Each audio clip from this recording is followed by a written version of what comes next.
Dalam beberapa tahun terakhir, modernisasi kekuatan udara Indonesia sering dipersepsikan publik sebagai rangkaian transaksi pembelian jet tempur yang terpisah-pisah. Namun, jika kita menarik garis lurus dari berbagai keputusan yang diambil, khususnya hingga awal 2026, tampak jelas bahwa apa yang sedang berlangsung bukan sekadar proses belanja alutsista, melainkan sebuah pergeseran strategi yang jauh lebih dalam.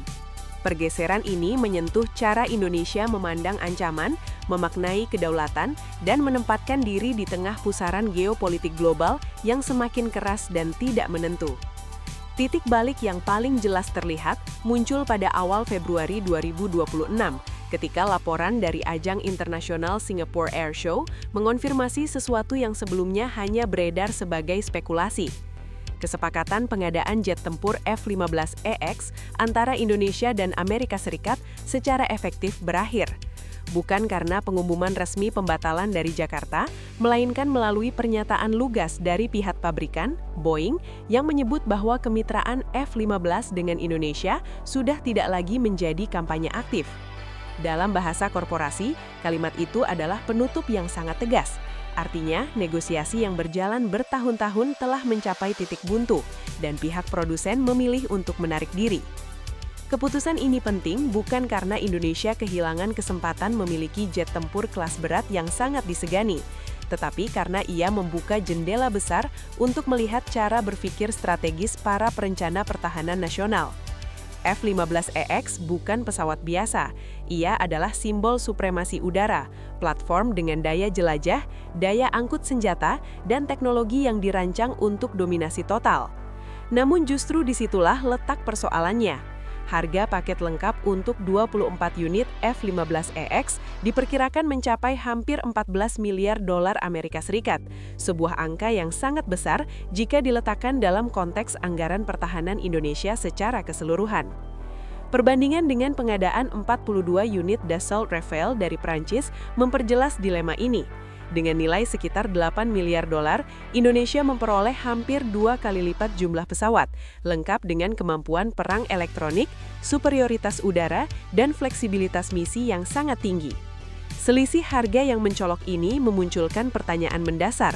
Apakah memiliki segelintir platform super canggih dengan biaya operasional yang sangat mahal benar-benar sejalan dengan kebutuhan strategis Indonesia sebagai negara kepulauan yang luas dengan ribuan pulau dan wilayah udara yang harus dijaga setiap hari? Disinilah konsep pragmatisme strategis mulai mengambil peran utama. Para perencana pertahanan tampaknya sampai pada kesimpulan bahwa kekuatan udara tidak hanya diukur dari kecanggihan teknis tertinggi, tetapi juga dari seberapa sering dan seberapa luas kekuatan itu bisa hadir di langit nasional. Jet tempur yang luar biasa canggih, tetapi jarang terbang karena keterbatasan anggaran perawatan, justru beresiko menjadi beban jangka panjang. Analogi yang sering muncul adalah memiliki mobil balap Formula 1, tetapi digunakan untuk kebutuhan harian yang seharusnya bisa ditangani oleh kendaraan yang lebih sederhana dan efisien. Namun faktor biaya bukan satu-satunya penentu.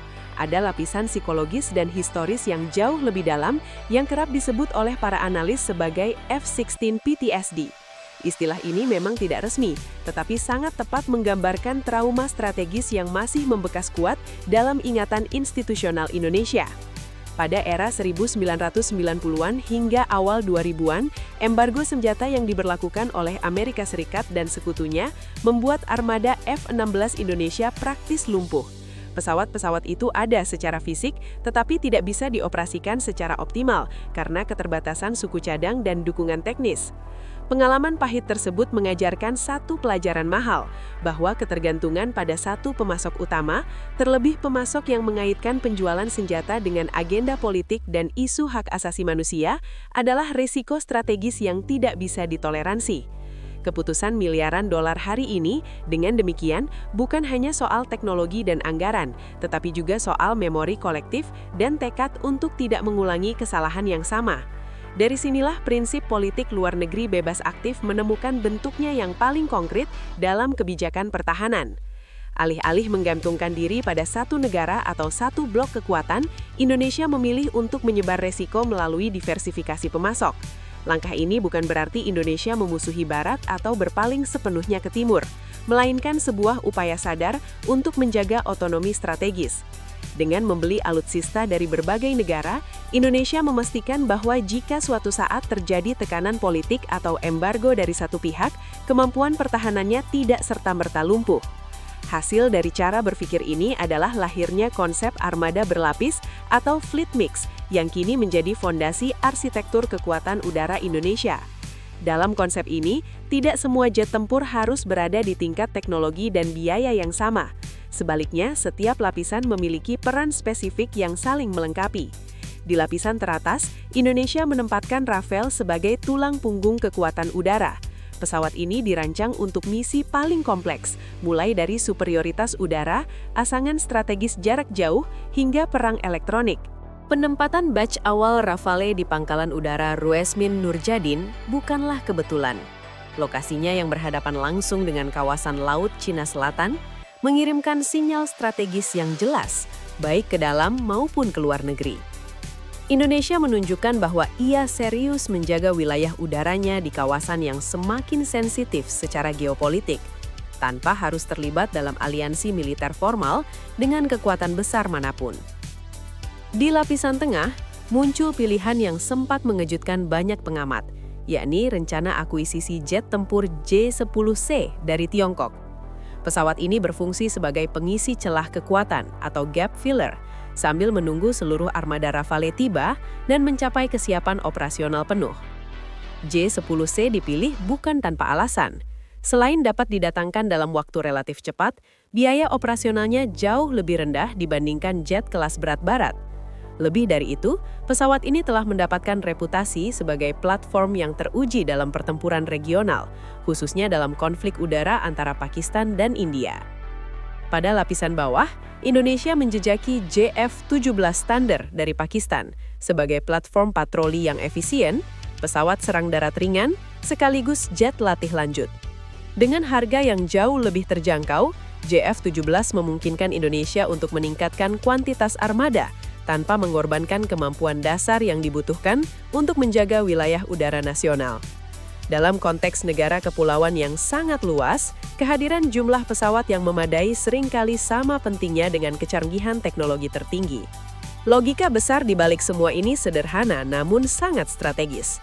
Lebih baik memiliki banyak pesawat yang siap terbang setiap hari, menjaga langit di berbagai penjuru Nusantara, daripada memiliki sedikit pesawat super canggih yang hanya bisa dioperasikan secara terbatas.